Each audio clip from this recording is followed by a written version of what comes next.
എല്ലാവർക്കും നമസ്കാരം. ഇന്നത്തെ ശുഭചിന്ത. ആരും അറിയാതെ പൂക്കുന്ന പുഷ്പത്തിൻ്റെ സുഗന്ധം എല്ലാവരിലും എത്തുന്നുണ്ട്. അതാരും ശ്രദ്ധിക്കാറില്ല എന്നു മാത്രം. ശ്രദ്ധിക്കാത്തത് കാരണം അവ സുഗന്ധം പരത്തുന്നതിൽ വീഴ്ച വരുത്താറില്ല.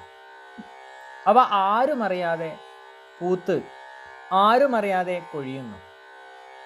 ജീവിതത്തിൽ ഇതിനെ കർത്തവ്യബോധം എന്ന് ഒരു കൂട്ടർ വിളിക്കുന്നു.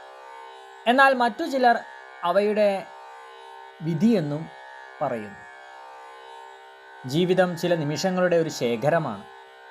ചില സന്തോഷങ്ങൾ, ചില സങ്കടങ്ങൾ, പിന്നെ മറക്കാൻ പറ്റാത്ത കുറേ ഓർമ്മകളും.